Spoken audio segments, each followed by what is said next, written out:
Okay, welcome back to the ST4S calf racer build. It's day 3 and there's a little bit more stripping down to do, taking my time.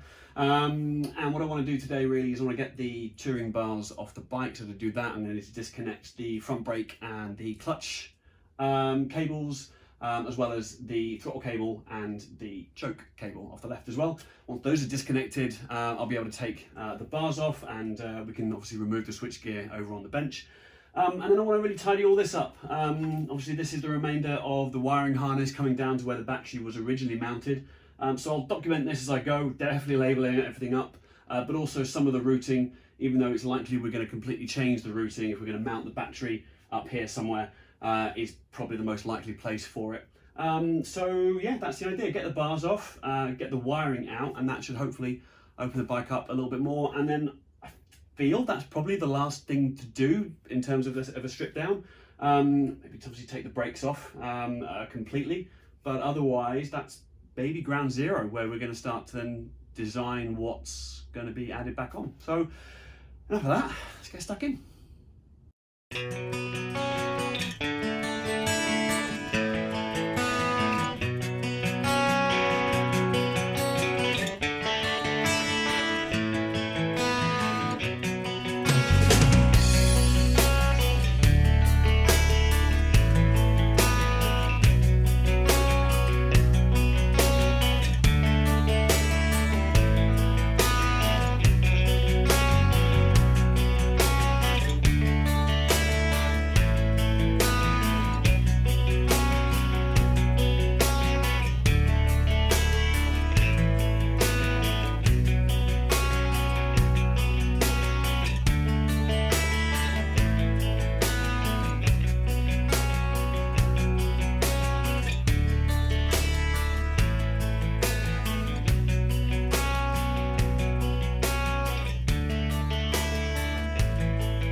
I am absolutely chuffed to bits with today.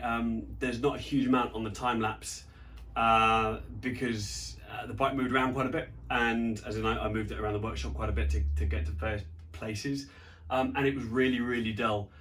It was just about disconnecting every single component on here, and Jesus, there's a lot. There's a sensor for everything. There's a click connector everywhere. Every single one of them, I needed to figure out what it was, to understand it, and to label it all up, label it up on the harness. Let me look at this thing. This is an absolute joke. No wonder people are scared of these things.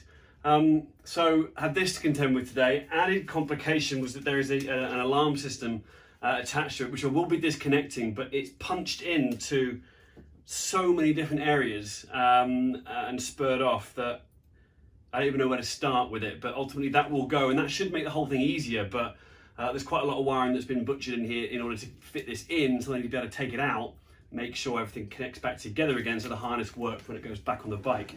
So that has been an absolute nightmare. Feeding it through the bike from down here, where obviously because it's designed to be routed down from the back, a lot of the stuff will obviously go down nice and logically to its various places on the left-hand side of the bike, and it feeds through under this top air intake and then down here to where the battery connectors are. So getting all of that spaghetti kind of fed up and back and through and under the air filter or the air intake in order to be able to take it off took hours. So you've not seen it on a time lapse, you've not missed anything, trust me. But I am absolutely thrilled. I'm going to step away for a second because it looks so much cleaner. Almost all of the wiring is gone. There's a few sensor wires that are still left on the bike because they are wired integrally into sort of some of the casings.